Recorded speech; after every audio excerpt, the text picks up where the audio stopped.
चलिए जी बच्चों, welcome back. स्वागत है सबका एक बार फिर से हमारी क्लास में। गुड मॉर्निंग, राधे राधे एक बार फिर से सबको।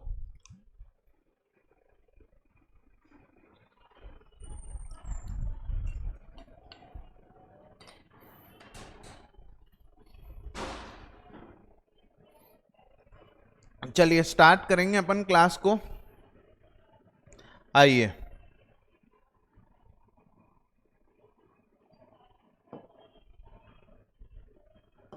हाँ जी बच्चों। अरे चैप्टर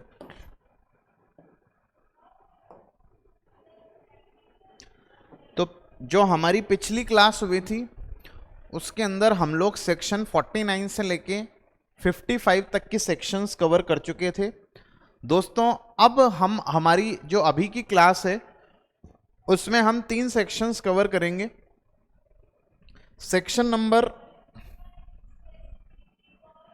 68 से लेके 70 तक, ठीक है, 3 सेक्शन।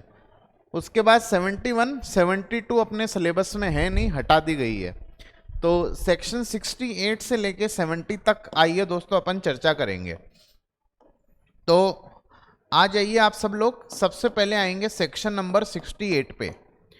68 दोस्तों जिसका नाम है बाई बैक ऑफ शेयर्स। मिल गया सबको बाई बैक ऑफ शेयर्स? ये रहा 4.47 पे बाई बैक ऑफ सिक्योरिटीज। आइए जी। तो दोस्तों अपने को सबसे पहले ये देखना है बाईबैक क्या होता है। बाईबैक वैसे तो मेरे हिसाब से आपने अकाउंट्स में पढ़ा होगा और आपने हो सकता है अकाउंट्स में बाईबैक की अकाउंटिंग भी कर रखी हो, ठीक है। तो बाईबैक किसको बोलते हैं? यदि कोई कंपनी अपने ही शेयर्स वापस ले लेती है तो उसको हम बाईबैक कहते हैं। बाईबैक के बारे में आपने पढ़ रखा है या नहीं पढ़ रखा है? उसकी अकाउंटिंग के बारे में पढ़ रखा है, चलो। तो यदि कोई कंपनी अपने ही शेयर्स बाईबैक कर लेती है तो उसको हम बाईबैक कहते हैं। अब मैं आपसे पूछना चाहता हूं कि आखिर कंपनी अपने शेयर्स बाईबैक करती क्यों है? हाँ जी, कौन बताएगा कि आखिर एक कंपनी अपने शेयर्स बाईबैक करती क्यों है? क्या कारण है जिसकी वजह से कंपनियां अपने शेयर्स बाईबैक करती है? मार्केट कैप रिड्यूस करने के लिए। मार्केट कैप रिड्यूस करने के लिए उससे क्या फर्क? To retain its control over the company surplus. चलो, कुछ कुछ बच्चे सही जवाब दे रहे हैं। देखिए दोस्तों, मान लो आपके कंपनी में हर साल मुनाफा होता है 10,000 करोड़ रुपए का, ठीक है, और आपकी कंपनी में टोटल शेयर कैपिटल है 2 लाख करोड़ रुपए। आपको ये लगता है कि जो बिजनेस में हम 2 लाख करोड़ रुपए जो हमने लगा रखे हैं, यदि 50,000 करोड़ रुपए हमारी कैपिटल कम भी हो जाए तो भी मुनाफा उतना ही रहेगा, हमें कोई फर्क नहीं पड़ेगा। तो एक तो 2 लाख करोड़ रुपए की कैपिटल पे आप 10,000 करोड़ का मुनाफा दे रहे हो तो 5% रिटर्न आप इन्वेस्टर को दे पाओगे। और यदि मान लो 50,000 करोड़ की कैपिटल आप बाईबैक कर लो तो 1.5 लाख करोड़ रुपए की कैपिटल पे आप 10,000 का मुनाफा दे पाओगे। तो बताइए, जो मुनाफा का परसेंटेज है कि लोगों ने जो पैसा लगाया है उस लगाए हुए पैसे पे उनका रिटर्न ऑफ इन्वेस्टमेंट बढ़ जाएगा। तो रिटर्न ऑफ इन्वेस्टमेंट बूस्ट करने के लिए कंपनी क्या करती है? अपने शेयर्स बाईबैक करती है। हिंदुस्तान के अंदर आप मुझे बताओ ऐसी कौन सी कंपनियां हैं जो बाईबैक करने के लिए जानी जाती है? जनरली कौन सी कंपनियां? बिल्कुल टीसीएस, विप्रो, इन्फोसिस, जो आईटी सेक्टर की कंपनियां हैं, यही अपने शेयर्स का बाईबैक करती है 99%। क्योंकि आईटी सेक्टर की कंपनियां सर्विस प्रोवाइड करती है, खर्चा कुछ होता नहीं है, इंफ्रास्ट्रक्चर कुछ है नहीं, जो भी, क्योंकि नया कोई धंधा करना नहीं है कि कोई नया डाइवर्सिफिकेशन करना हो, तो जो पैसा आ गया सरप्लस पैसा रख के करें क्या? सर्विस सेक्टर की कंपनी है तो क्यों ना इन्वेस्टर को पैसा वापस लौटा दिया जाए, इन्वेस्टर की रिटर्न ऑफ इन्वेस्टमेंट बूस्ट की जाए। This is the number 1 reason और this is the primary reason of buyback of shares. और क्या हो सकता है? मान लीजिए 2 लाख करोड़ की कैपिटल है, प्रमोटर्स डायरेक्टर के पास में 50,000 करोड़ के कैपिटल है, तो प्रमोटर्स डायरेक्टर्स का कंट्रोल कंपनी पे 25% का है। They want to increase the control of directors and promoters want to increase their own control over the company. तो 50,000 करोड़ जनता से खरीद लिया, अब 1.5 लाख में से बताओ 50,000 करोड़ की कैपिटल है, तो this could be the second reason for buyback of shares, ये भी एक रीजन हो सकता है। या फिर दोस्तों कई बार बायबैक क्या होता है, जब कंपनी की मार्केट में नेगेटिविटी हो जाती है तो कंपनी उस नेगेटिविटी को रोकने के लिए लोगों को बोलती है, अच्छा तुमको लगता है, जैसे एक बार हुआ था, इन्फोसिस के में सीईओ था विशाल सिक्का, उसने रिजाइन कर दिया था, तो इन्फोसिस का शेयर कुछ 1200 रुपए का था और वो 800 रुपए पे आ गया था कि पता नहीं कंपनी में सब कुछ सही नहीं है क्या। तो कंपनी ने इन्वेस्टर के जो शेयर थे वो 1500 में खरीदे थे और इन्वेस्टर को कहा था कि इतने शेयर हम 1500 में खरीदने का ऑफर देते हैं, यानी हमारी औकात 1200 छोड़ो 1500 में तुम्हारा शेयर्स ले लेंगे हम। तो वापस कंपनी का शेयर दौड़ने लग गया था बाजार में। तो मार्केट में अपनी इमेज चमकाने के लिए भी कंपनी कई बार अपने शेयर्स का बायबैक कर लेती है। So there are so many reasons for buyback of share, generally return of investment boost करना होता है, ठीक है।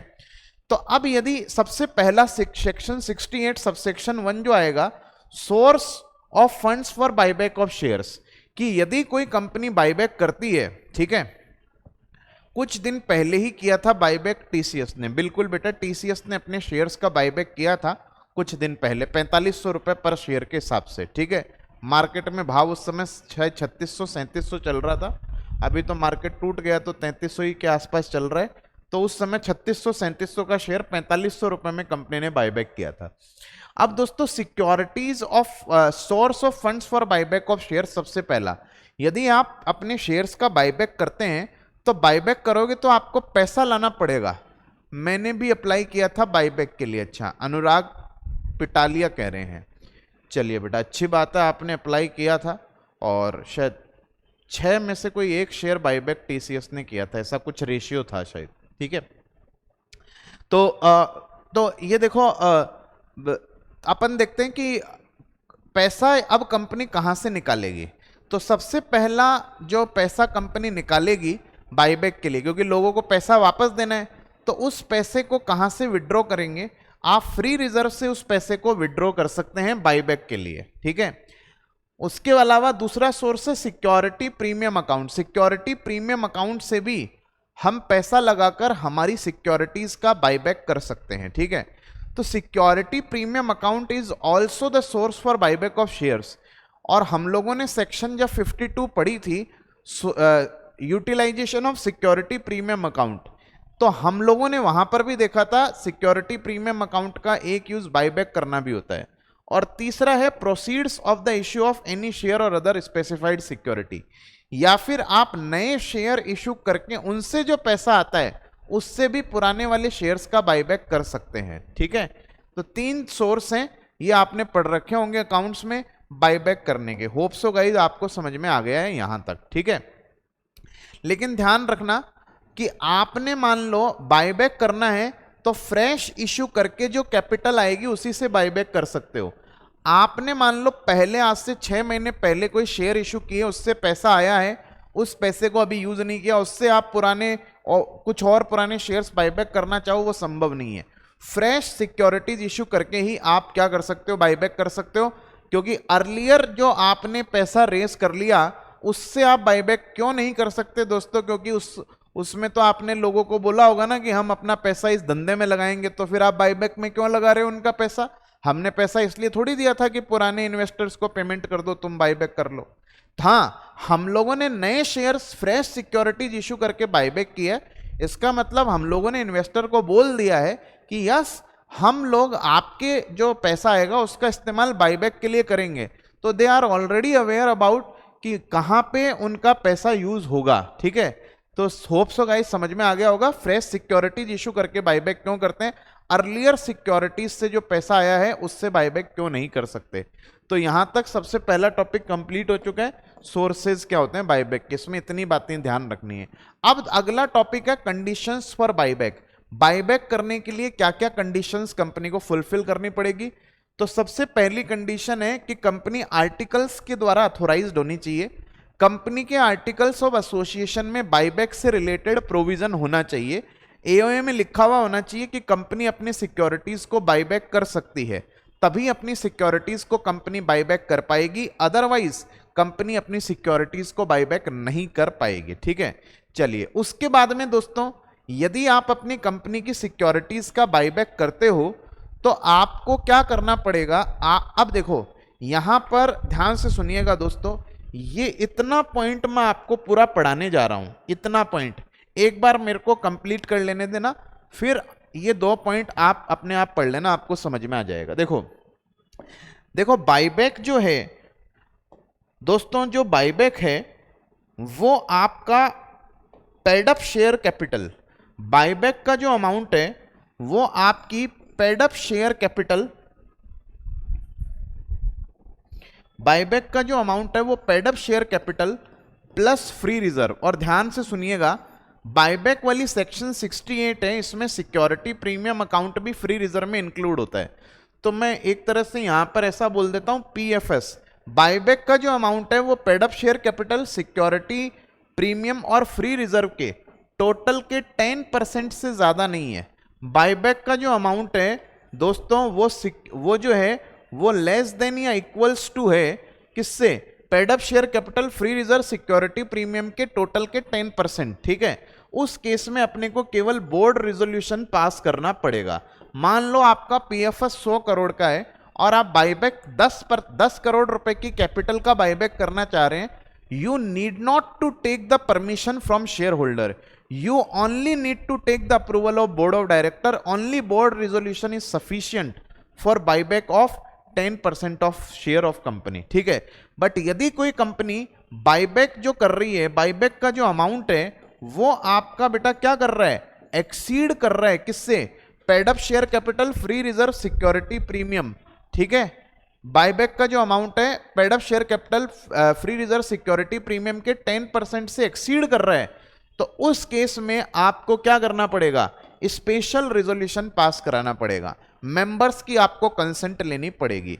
और दोस्तों 25% से ज्यादा बाईबैक एक साल में, एक फाइनेंशियल ईयर में पॉसिबल ही नहीं है। ठीक है, यानी 10% तक बाईबैक कर रहे हो, you need to take the approval of board of director, 10% से ज्यादा but up to 25%, then you need to take the permission from share holder at the general meeting of the company, and further more than 25% of buyback is never possible for the company। तो hope so guys समझ में आ गया है। अब B और C point एक बार फटाफट पढ़ लो और फटाफट पढ़ के मुझे ओके करो जल्दी से। ठीक है, बी और सी पॉइंट,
यहां तक होप सो सब लोगों ने पढ़ लिया होगा। ठीक है, चलो अब हम पॉइंट नंबर डी पे चर्चा कर रहे हैं। पॉइंट नंबर डी देखो क्या कह रहे हैं, पॉइंट नंबर डी कह रहे हैं कि बायबैक करने के बाद में आपका जो डेट इक्विटी रेशियो है वो 2:1 से ज्यादा नहीं होना चाहिए। After buyback debt equity ratio should not exceed 2:1।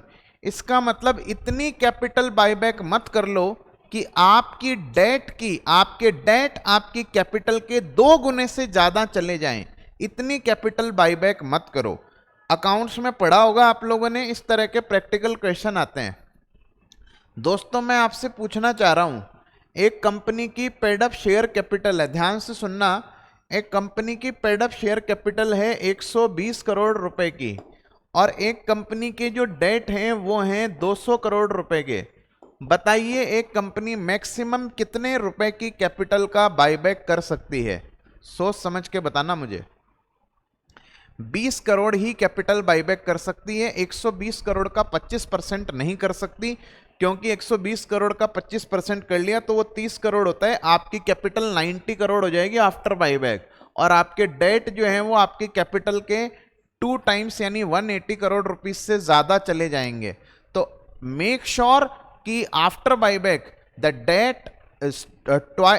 debt should not exceed twice of the paid up share capital of the company। समझ गए? फ्यूचर में सरकार बोलते हैं हायर रेशियो बताएगी तो बताएंगे, तब देखेंगे। उसके अलावा आपका जो फ्री रिजर्व है उसमें सिक्योरिटी प्रीमियम अकाउंट इस सेक्शन में इंक्लूड होता है, वो अपने को पता ही है। अच्छा, जो भी आप सिक्योरिटीज का बायबैक कर रहे हो दोस्तों, वो फुल्ली पेड अप होनी चाहिए। अभी तक तो लोगों ने आपको पैसा नहीं दिया तो आप उनको भाई क्यों दे रहे हो पैसा?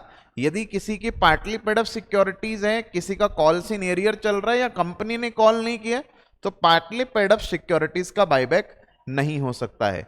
उसके अलावा यदि कंपनी क्या है, लिस्टेड कंपनी है, तो उस केस में जो आपके सेबी ने जो रेगुलेशंस बना रखे हैं बायबैक से रिलेटेड, वो भी फॉलो करने पड़ेंगे। अपन जो कंपनीज एक्ट में प्रोविजंस पढ़ रहे हैं वो तो फॉलो करने ही पड़ेंगे, उसके अलावा सेबी के जो प्रोविजंस हैं वो भी फॉलो करने पड़ेंगे। यदि कंपनी के बायबैक ऑफ शेयर्स और अदर स्पेसिफाइड सिक्योरिटीज लिस्टेड है, और यदि बायबैक बताओ शेयर्स और other than those specified in clause F, देखो क्लॉज एफ में लिस्टेड है, और यदि लिस्टेड नहीं है तो भैया जो अपन पढ़ रहे हैं ना अभी सेक्शन 68(2), ये जो प्रोविजंस है ये केवल यही फॉलो करने पड़ेंगे। और यदि कंपनी लिस्टेड है तो फिर ठीक है, इन प्रोविजंस के साथ साथ सेबी के रेगुलेशंस भी फॉलो करने पड़ेंगे। होप सो गाइज यहां तक आपको समझ में आ गया है। चलिए उसके बाद में देखो क्या लिखा हुआ है कि provided that no offer of buyback shall be made within a period of 1 year from the date of closure of preceding offer of buyback if any. मान लो आपने लोगों को ऑफर दिया कि भाई तुम लोग कंपनी की सिक्योरिटीज को हमको वापस बेचना चाहते हो, तो मार्केट प्राइस से हम ज्यादा प्राइस में तुमको बोल रहे हैं पैसा दे दो। 1 जनवरी को आपने ऑफर दिया और आपका ऑफर 10 जनवरी 2020 को क्लोज होगा। 10 दिन का टाइम है तुम्हारे पास में हमको अप्लाई करने का, ठीक है? तो आपका ऑफर 10 तारीख को क्लोज होगा, तो 10 जनवरी 2023 तक आप नए बायबैक का ऑफर नहीं दे सकते हैं। एक बार आपने, चाहे वो लिमिट आपकी 10% 25% वाली बची हुई है तो भी ना, एक बार आपने बायबैक का ऑफर दे दिया तो एक बायबैक का ऑफर जिस दिन क्लोज हुआ उसके 1 साल तक आप नए बायबैक का ऑफर नहीं दे सकते हैं। तो होप सो गाइस समझ में आ गया होगा बायबैक करने के लिए ये कंडीशंस थी जो अपन पढ़ चुके हैं 68(2) में। 68(1) में था बायबैक करने के सोर्स के, 68(2) में बायबैक करते हैं तो क्या कंडीशंस फुलफिल करनी पड़ेगी। Now come to section 68 subsection 3 procedure before buyback. ठीक है दोस्तों, देखिए यदि आप अपनी सिक्योरिटीज का बायबैक कर रहे हैं and if you want to buy back more than 10% of your securities, then you need to take the approval from share holders at the general meeting of the company. ठीक है, तो आपको general meeting का एक notice भी share holder को देना पड़ेगा। नोटिस जो है वो दोस्तों आप 21 डेज पहले देते हो। मीटिंग स्टार्ट होने के एटलीस्ट 21 डेज पहले हम मीटिंग का नोटिस शेयर होल्डर्स को देते हैं। तो बताइए बायबैक से रिलेटेड आप उनसे अप्रूवल मांगना चाह रहे हो तो इज इट ऑर्डिनरी बिजनेस और स्पेशल बिजनेस? मैंने आपको पढ़ाया था चैप्टर 7 में 102 में, क्या ये ऑर्डिनरी बिजनेस है या स्पेशल बिजनेस है? चाहे वो एजीएम है चाहे वो ईजीएम है तो हमें दोनों ही केस में स्पेशल होगा, क्योंकि एजीएम है तो उसमें भी वो 4 मैटर ऑर्डिनरी होते हैं, उन 4 के अलावा जो भी है वो स्पेशल है, और यदि ईजीएम है तो वो हर मैटर ही उसमें स्पेशल है। तो स्पेशल बिजनेस होता है। तो बताओ जब आप स्पेशल बिजनेस मीटिंग में ट्रांजैक्ट करना चाहते हो तो मीटिंग के नोटिस के साथ में, हाँ जी दोस्तों याद आया आपको, एक्सप्लेनेटरी स्टेटमेंट लगाना पड़ता है, आपको पूरा उसको एक्सप्लेन करना पड़ता है। तो जो आप शेयर्स अपने बायबैक करोगे उसके लिए मीटिंग का जो नोटिस दोगे उसमें शेयर होल्डर को एक्सप्लेनेटरी स्टेटमेंट में ये 5 चीजें आपको बतानी पड़ेगी। ठीक है, क्या क्या बताना पड़ेगा कि भाई full and complete disclosure of all the material facts, आपके हिसाब से कौन कौन से इंपॉर्टेंट मटेरियल फैक्ट्स है वो बताओ। दूसरा, नेसेसिटी फॉर बायबैक, भाई बायबैक क्यों कर रहे हैं हम, उसकी आवश्यकता क्या है, रिटर्न ऑन इन्वेस्टमेंट बूस्ट करना चाह रहे हैं, पैसा हमारे पास फालतू पड़ा है, इमेज बढ़ाना चाहते हैं, क्या करना चाहते हैं। क्लास ऑफ शेयर्स और सिक्योरिटीज जो आप बायबैक करना चाहते हो, it may be possible that number of classes of shares exist in the company, जैसे 10 रुपए फेस वैल्यू वाले हैं, 1 रुपए फेस वैल्यू वाले हैं, तो वो कौन सी क्लास वाली सिक्योरिटीज है जिसको आप बायबैक करना चाहते हो वो भी आपको बताना पड़ेगा। Amount to be invested under the buyback, कितना अमाउंट बायबैक करना चाहते हो। मान लो 1 लाख शेयर्स हैं आपके और 10,000 शेयर बायबैक करना चाहते हो, मार्केट में एक शेयर का भाव है मान लीजिए कितने रुपए, 1,000 रुपए, ठीक है, और आप उसको 1500 में बायबैक करना चाहते हो, तो 10,000 इंटू 1500 कर दो कि भाई इतना अमाउंट हम बायबैक में इन्वेस्ट करना चाहते हैं।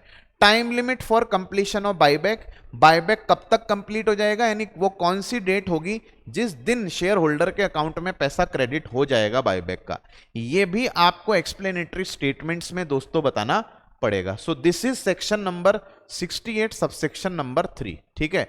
चलिए उसके बाद में पॉइंट नंबर 4 है time limit for completion of buyback. Buyback complete कब होता है दोस्तों, एक बात बताओ, जैसे टीसीएस का बायबैक आया तो आप कब बोलोगे बायबैक कंप्लीट होगा, सर जब अकाउंट में पैसा आ जाएगा तब बायबैक कंप्लीट है।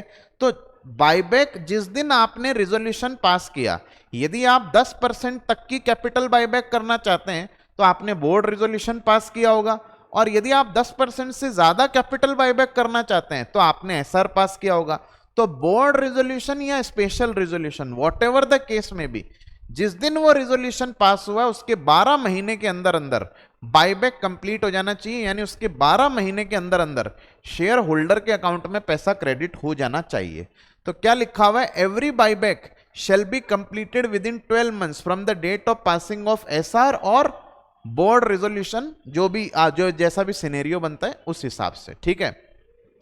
चलिए उसके बाद में पॉइंट नंबर 5 है subsection 5, who securities are to be purchased under buyback. देखिए बायबैक जब आप करोगे तो बायबैक करने के आपके पास 3 विकल्प है। 99% किसी भी तरह की डिस्क्रिपेंसी, किसी भी तरह का मतलब कंपनी अपने ऊपर कोई ऑब्जेक्शन से बचने के लिए सबसे पहला तरीका यूज करती है, एग्जिस्टिंग शेयर होल्डर से प्रपोर्शनेट बेसिस पे अपन क्या कर सकते हैं, बायबैक कर सकते हैं। जैसे मान लो एक कंपनी ने कहा कि भाई देखो 1 लाख शेयर है जिसमें से 10,000 शेयर बायबैक करेंगे, तो भाई जिस बंदे के पास में 10 शेयर हैं उसका 1 शेयर हम एक्सेप्ट कर लेंगे और इस भाव पे करेंगे, तो ठीक है, मतलब प्रपोर्शनेट बेसिस पे तो सभी खुश है। दूसरा तरीका है ओपन मार्केट। ओपन मार्केट का मतलब क्या है, अब ओपन मार्केट में क्या होता है कि कंपनी, जैसे हम लोग कंपनी के शेयर्स खरीदते हैं वैसे कंपनी ओपन मार्केट में खुद के शेयर खरीद लेगी।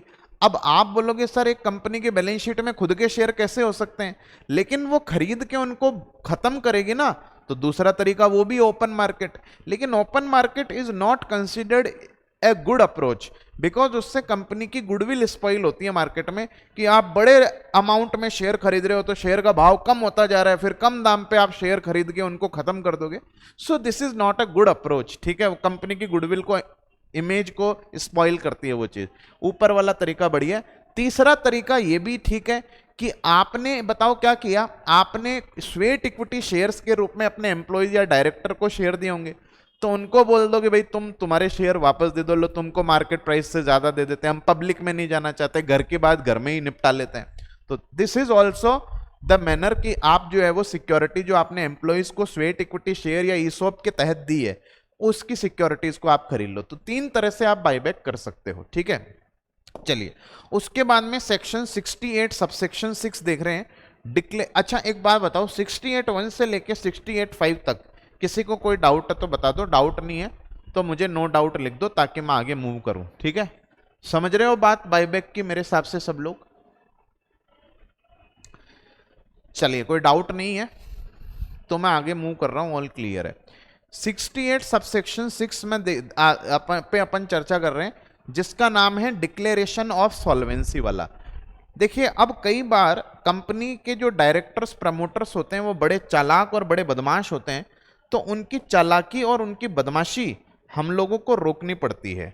वो चालाकी और बदमाशी क्या हो सकती है, मान लो दोस्तों ये एक कंपनी की बैलेंस शीट है, नजर आ रही है आपको, यहां पर कंपनी की असेट्स हैं, कैश वैश सब मिला के 100 करोड़ रुपए, और यहां पर कंपनी के जो क्रेडिटर्स हैं दोस्तों वो कितने रुपए के हैं, वो मान लो 100 करोड़ के हैं। यहां पे कंपनी की इक्विटी शेयर कैपिटल है 100 करोड़ की और कंपनी को भयंकर लॉस लग रहे हैं 100 करोड़। अब कंपनी बताओ क्या कारस्तानी करती है, 25% बताओ कैपिटल बायबैक कर लेती है। तो कैपिटल बायबैक कर लेगी तो कैश निकल जाएगा कंपनी के पास से, असेट रह जाएगी ओनली 75 करोड़ रुपए की और कैपिटल रह जाएगी 75 करोड़ की। अब कंपनी इंसॉल्वेंट होगी तो दोस्तों 75 करोड़ की असेट क्रेडिटर को मिलेगी, 25 करोड़ का झटका बताइए कंपनी ने देखिए किस तरह से कारस्तानी करके अपने क्रेडिटर को दे दिया। यानी जो इन्वेस्टर थे वो बड़े चालाक होते हैं, बड़ी बदमाशियां करते हैं। तो इसलिए दोस्तों ध्यान से सुनिएगा, यदि आप बायबैक करना चाहते हैं तो बायबैक करने से पहले आपको आरओसी और सेबी को एक डिक्लेरेशन फाइल करना होगा, सॉल्वेंसी सर्टिफिकेट देना होता है कि हम किसी भी हालत में इंसॉल्वेंट नहीं होंगे, हमारी लाइबिलिटीज को मीट आउट करने के लिए हमारे पास सफिशिएंट पैसा है और आने वाले 1 साल में हम इंसॉल्वेंट नहीं होंगे। इस तरह का एक डिक्लेरेशन कंपनी सेबी और आरओसी को देती है। And if the company is not listed then the same needs to be filed only to the ROC, क्योंकि सेबी का फिर वहां पर कोई इंटरफेरेंस नहीं होगा। होप सो गाइस आपको 68 सबसेक्शन 6 समझ में आ गई है कि मैंने आपको क्या बताया है, ठीक है। चाहे पढ़ के देख लो, ये थोड़ा सा समझने वाला टेक्निकल पॉइंट था कि कंपनी ने बताओ क्या कर लिया है, एक रिजोल्यूशन बताओ पास कर लिया है या बोर्ड रिजोल्यूशन पास कर लिया है, तो बताओ बायबैक करने से पहले आपको आरओसी और सेबी को एक डिक्लेरेशन फाइल करना पड़ेगा, ठीक है। और उस डिक्लेरेशन में क्या करेगी कि हमने पूरी इंक्वायरी कर ली है, as a result of which हम इस ओपिनियन पे पहुंचे हैं company is capable of meeting its liabilities, की कंपनी अपनी पूरी लाइबिलिटीज को मीट आउट करने में सफिशिएंट है और कंपनी आने वाले जिस दिन हमने वो from the date of declaration of solvency, उसके आने वाले 1 साल में हम किसी भी तरह से क्या नहीं होंगे, इंसॉल्वेंट नहीं होंगे।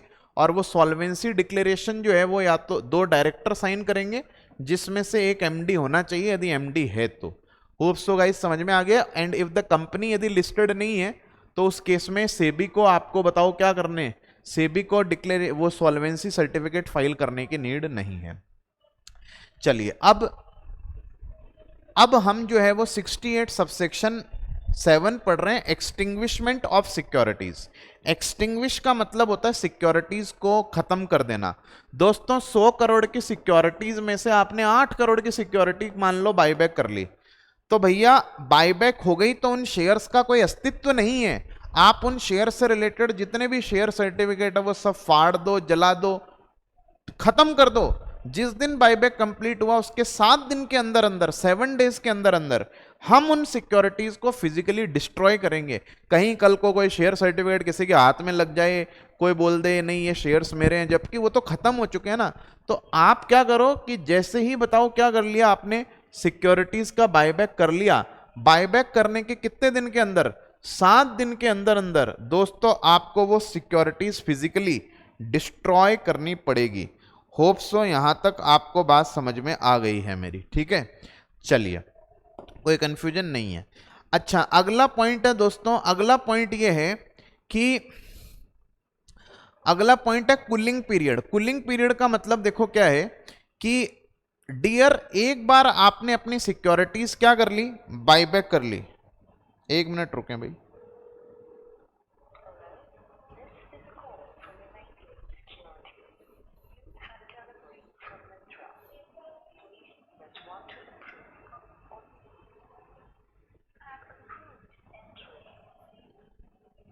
चलिए कूलिंग पीरियड की अपन बात कर रहे हैं। कूलिंग पीरियड क्या कहता है दोस्तों, आपने एक बार अपनी सिक्योरिटीज बायबैक कर ली, मान लो 31 मार्च 2022 को आपने सिक्योरिटीज बायबैक कर ली, तो आप आने वाले 6 महीने तक, आने वाले कितने महीने तक दोस्तों, 6 महीने तक उसी क्लास की सिक्योरिटीज आप मार्केट में इश्यू नहीं कर सकते। सेम क्लास की सिक्योरिटीज आप अलॉट नहीं कर सकते, क्योंकि ये क्या मजाक लगा रखा है आपने, एक तरफ तो आप सिक्योरिटीज बायबैक कर रहे हो, दूसरी तरफ इश्यू कर रहे हो, और वो भी सेम टाइम पे। तो once you have completed the buyback of securities, then the same securities cannot be issued for next 6 months. 6 months के लिए आप उसी टाइप की सिक्योरिटीज इशू नहीं कर सकते हैं। होप सो गाइज आपको मेरी बात समझ में आ गई है, ठीक है। हाँ, अलग क्लास की कर सकते हैं, जैसे मान लो प्रेफरेंस शेयर इशू करना चाहिए तो कर दो, 10 रुपए वाले बायबैक किए थे, 5 रुपए वाले इशू करना चाहिए तो कर दो, ठीक है। लेकिन दोस्तों अभी तक बात खत्म नहीं हुई है, इसके कुछ एक्सेप्शन हैं। एक्सेप्शन क्या है? Bonus share. देखो बोनस शेयर क्या होता है? बोनस शेयर तो फ्री में देते हैं ना अपन, मतलब एक तरफ तो देखो हम लोगों को पैसा दे रहे हैं, एक तरफ उनसे ले रहे हैं। अरे तो भैया दे दिया, बोनस शेयर में कोई वापस थोड़ी ले रहे हैं पैसा, समझ रहे हो आप बात? इसका मतलब तो ये हो गया कि वापस इशू कर रही है तो पहले कहीं से अरेंज कर कुरा के आपने पैसा दे दिया, पैसा खत्म हो गया, वापस ले रहे हो, वो लफड़ा नहीं चाहिए अपने को, ठीक है। बोनस शेयर इशू कर सकते हो। अच्छा, subsisting obligation such as conversion of warrant, stock option, sweat equity, conversion of preference share, debenture into equity share. बेटा एक बात बताओ, आपने पुराने कन्वर्टेबल डिबेंचर्स, पुराने प्रेफरेंस शेयर इशू कर रखे थे, पुराने कोई वारंट इशू कर रखे थे, उनका कन्वर्जन का टाइम आ गया मान लो, और वो 6 महीने के दौरान ही आ गया कन्वर्जन का टाइम, तो भैया अब उनके कन्वर्ट हो रहे हैं वो तो होंगे ही ना, क्योंकि उनका पैसा तो हम ऑलरेडी पहले ही रिसीव कर चुके थे।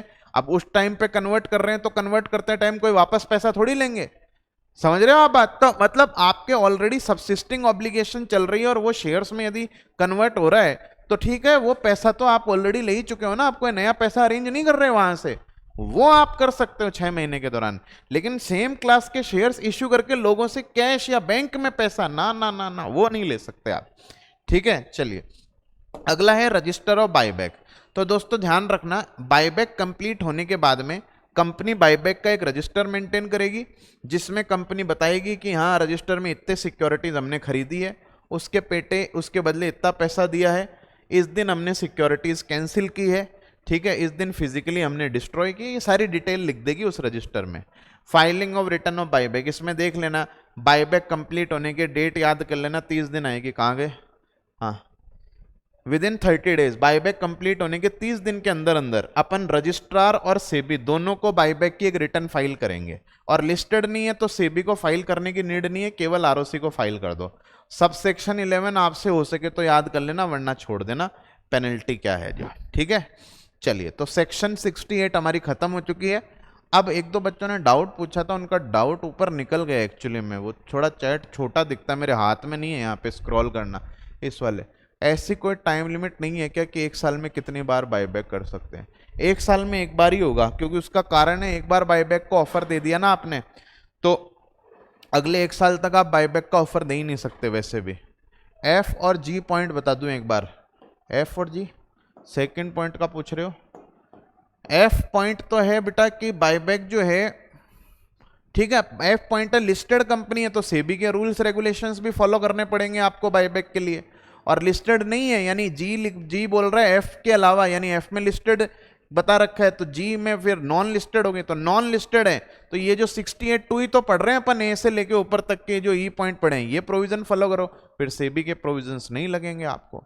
अब दोस्तों और बताओ फटाफट, मुझे समझ में आया या नहीं आया? यहां तक ठीक है। चलो मैं आगे सेक्शन 69 पढ़ा रहा हूं। अब अगला टॉपिक है 69, transfer of certain sum to capital redemption reserve account, section number 69।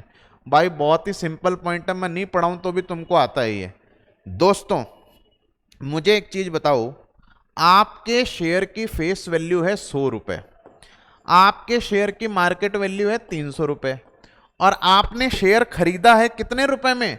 Share आपने बायबैक किया है 500 रुपए में। तो आप मुझे एंट्री बता दो कि इसकी एंट्री क्या होगी और कितने अमाउंट से कौन सा अकाउंट डेबिट होगा। एंट्री एक बार लिख के बता दो, देखना चाहता हूं मैं तुमको कितनी अकाउंट्स आती है, क्योंकि 100 रुपए फेस वैल्यू है, 300 रुपए मार्केट वैल्यू है, 500 रुपए में बायबैक कर रहे हो।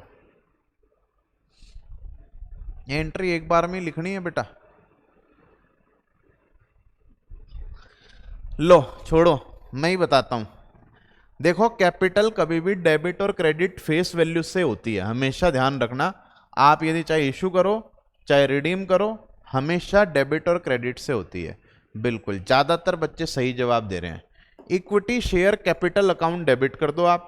अब इसमें शेयर होल्डर फेयर होल्डर छोड़ देना, आप शेयर होल्डर और फिर equity share capital account debit कर दो आप 100 रुपए से। बैंक से पैसा निकला है 500 रुपए, तो 400 रुपए बताओ कहां से लेके आए?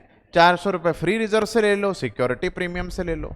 अच्छा, और जितने रुपए फेस वैल्यू की, बिल्कुल, ये बच्चा कौन है? सक्षम जैन, इसने आगे की एंट्री भी मुझे बता दी, बिल्कुल सही जवाब। और जितने रुपए की फेस वैल्यू की तुम्हारी कैपिटल कम होती है बेटा, जब जब धरती पर पाप बढ़ने लगता है तब तब भगवान अवतार लेते हैं, वैसे वैसे जब जब कैपिटल कम होती है तब तब सीआरआर बनता है। और कितने रुपए से बनता है सीआरआर बताओ? फेस वैल्यू के बराबर वैल्यू से बनेगा, या जो सिक्योरिटीज बाईबैक की है उसकी मार्केट वैल्यू के वैल्यू से बनेगा, या जो पैसा अपन ने दिया है बैंक से 500 रुपए उसके हिसाब से बनेगा? सभी लोग फेस वैल्यू कह रहे हैं। तो एंट्री कर दो आप, free reserve account debit to CRR. तो 69 सबसेक्शन 1 यही लिखा हुआ है, और 69 सबसेक्शन 2 कि इस धरती पर, इस ब्रह्मांड में सीआरआर का एक ही यूज है, fully paid up bonus share issue करना। सेक्शन 69 खत्म हो गई है, पढ़ के देख लो फटाफट।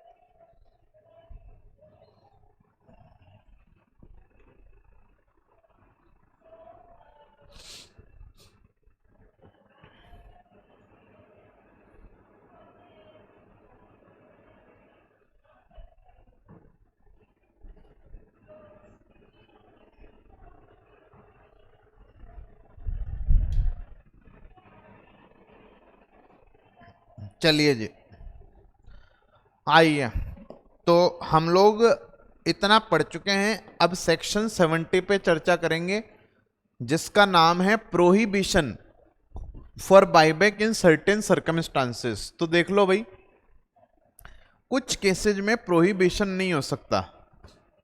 देखो, कोई भी कंपनी अपनी सब्सिडरी कंपनी के जरिए अपनी सिक्योरिटीज का बायबैक नहीं कर सकती। पीठ पीछे वार नहीं होगा बेटा, वार करना है तो सामने आकर करना पड़ेगा। मतलब ए लिमिटेड जो है वो क्या करती है, ए लिमिटेड पैसा दे देती है अपनी सब्सिडरी बी लिमिटेड को, और बोलती है मेरे शेयर खरीद लें, और खरीद करके डिस्ट्रॉय कर देना। ठीक है, तो भैया ये क्या हरकत हुई? खरीदना है तो आप खुद खरीदो, किसी सब्सिडरी कंपनी को पैसा देकर आप बायबैक नहीं करा सकते। उसी तरह से through investment company, mutual fund वाली कंपनियों को बोल दिया कि भैया लो पैसा ले लो, हमारे शेयर्स खरीद लो, खरीद के शेयर डिस्ट्रॉय कर देना। तो इन्वेस्टमेंट कंपनी के जरिए भी बायबैक नहीं हो सकता। ठीक है, ओके सर। तीसरा, यदि कंपनी ने, अरे देखो देखो देखो, तुमने यदि डिपॉजिट के रीपेमेंट में डिफॉल्ट कर रखा है, या सब्सिडरी तो वैसे भी परचेज नहीं कर सकती।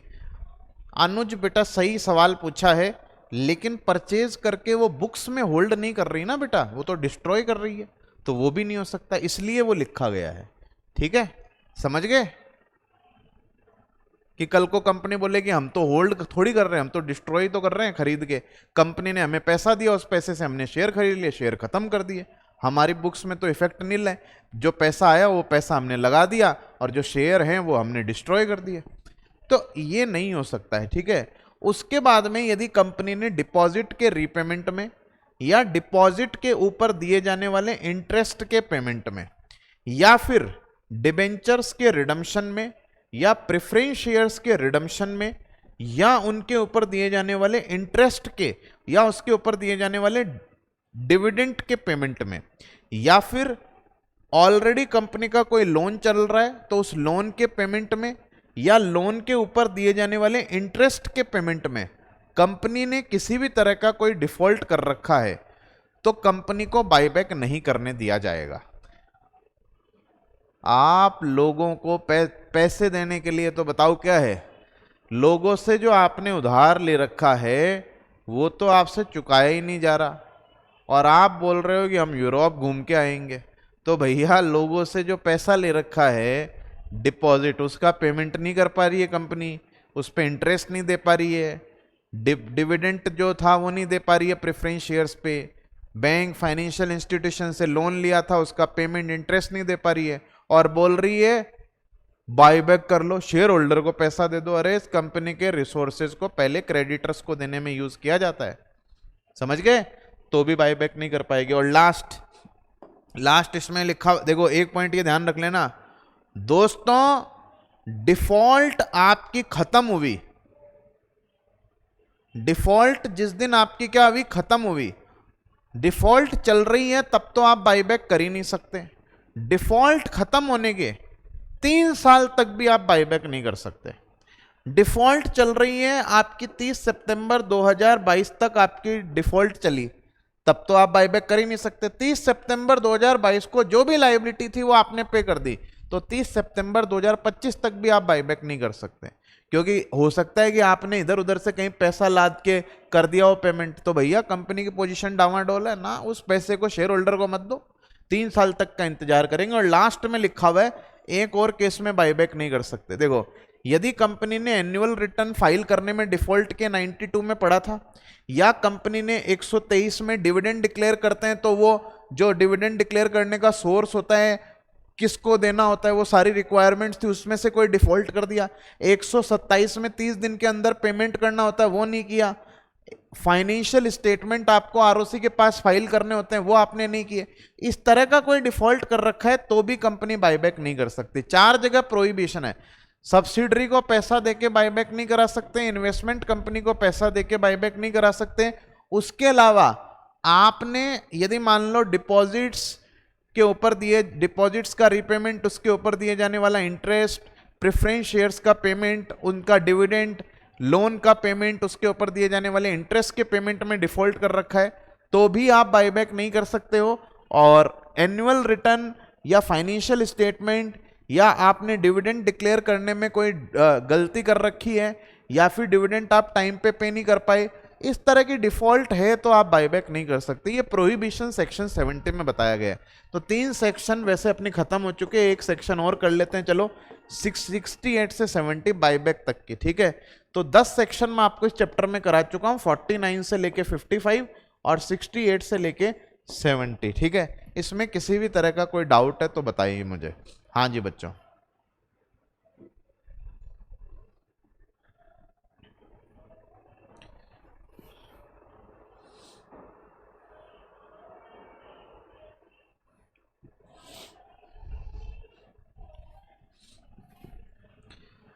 ESOP and sweat equity share में डिफरेंस होता है क्या, सक्षम जैन कह रहे हैं। बिल्कुल होता है बेटा, अकाउंट्स में पढ़ा होगा ना। ईसॉप एम्प्लॉय को रोकने के लिए दिया जाता है, इतने साल पूरा कर लोगे तो तुमको इस भाव में शेयर लेने का अवसर मिलेगा। वेस्टिंग पीरियड होता है ना उसमें, इतने साल तक कंपनी में काम करना। स्वेट इक्विटी में जो बंदा काम कर चुका है, पसीना बहा चुका, उसको देते हैं। उसमें शेयर ट्रांसफर करने का लॉक इन पीरियड होता है स्वेट इक्विटी में 3 साल, लेकिन एम्प्लॉय रिटेन रहने का कोई लॉक इन नहीं होता स्वेट इक्विटी में। और ईसॉप जो होता है उसमें एम्प्लॉय को रिटेन रहना पड़ता है कंपनी में, तब जाके उसको शेयर मिलेंगे, ठीक है, समझ गए। एम्प्लॉय को अपॉइंट करते टाइम सीटीसी पे जो स्टॉक देते हैं वो ईसॉप होते हैं क्या, सीटीसी पे में जो स्टॉक देते हैं वो ईसॉप होते हैं क्या। ये कोई बेटा कुछ नहीं होता। सीटीसी में जो स्टॉक देते हैं वो कंपनी की टर्म्स कंडीशन होती है कि भैया तेरे को जो सीटीसी के अंदर जो दे रहे हैं अपन, मान लो, और उसमें भी बोल दे इतने साल रिटेन रहने पे मिलेगा, तो वो ईसॉप बन जाएगा, अदरवाइज हो सकता है वो नहीं हो। सर अमाउंट चैट बहुत जल्दी जल्दी ऊपर हो रही है, ठीक है। रूल 8 अनलिस्टेड कंपनी पे भी, हाँ अनलिस्टेड पे अप्लाई नहीं होगा। सेबी पे रूल अप्लाई होते ही नहीं ना अनलिस्टेड पे, कोई भी लिस्टेड कंपनियों पे ही अप्लाई होते हैं जो भी रूल्स सेबी के अप्लाई होने हैं। एक दो बच्चों ने डाउट पूछे थे, उनके डाउट फटाफट ऊपर चले गए हैं। बता दो मुझे जो भी डाउट है एक बार और।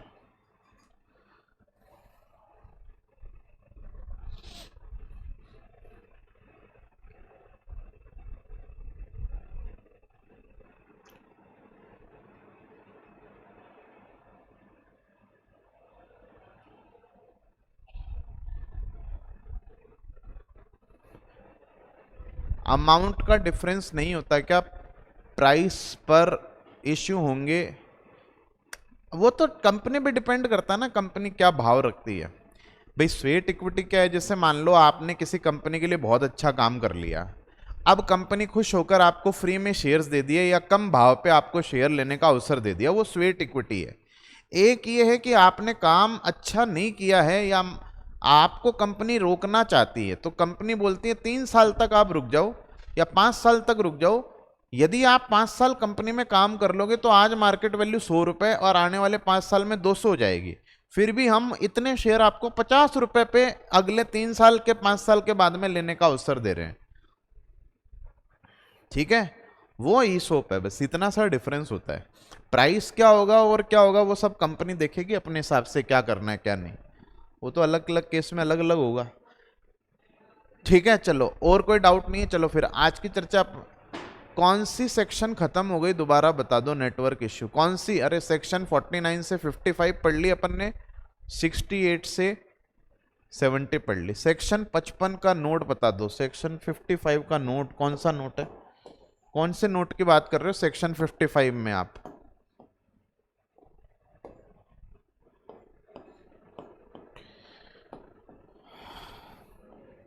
ये वाले नोट की बात कर रहे हो क्या? इस वाले नोट में, हाँ ये देखो बेटा, पुराने की जगह आपने नए शेयर इशू कर दिए, मान लो रिडीम नहीं कर पा रहे हो, पुराने की जगह नए शेयर इशू कर दिए, तो न तो कैपिटल इंक्रीज होगी ना डिक्रीज होगी, क्योंकि जितने की कैपिटल आपने बताओ क्या की थी, नई इशू की है, तो एंट्री क्या मारोगे? मान लो ये 9% वाले प्रेफरेंस शेयर वाले शेयर्स थे, ये आपने पहले 6% वाले प्रेफरेंस शेयर थे उसके बदले दिए, तो बुक्स में एंट्री क्या मारोगे आप? 6% प्रेफरेंस शेयर अकाउंट डेबिट, उसको मान लो आप डेबिट करके खत्म कर दो, नए शेयर उसके बदले में 9% प्रेफरेंस शेयर वाले इशू कर दो, तो कैपिटल में तो कोई चेंज आएगा ही नहीं ना। हाँ डिसेंटिंग और कल को पेमेंट करना पड़ गया तो डिक्रीज हो जाएगी फिर, क्योंकि वो जितना उनको दे दिया वो चली गई। अदरवाइज जनरली तो बताओ पुराने के बदले नहीं दे रहे हैं तो कोई भी इंक्रीज या डिक्रीज नहीं होगा शेयर कैपिटल में, ये बस नोट में लिखा हुआ है। ठीक है, समझ गए?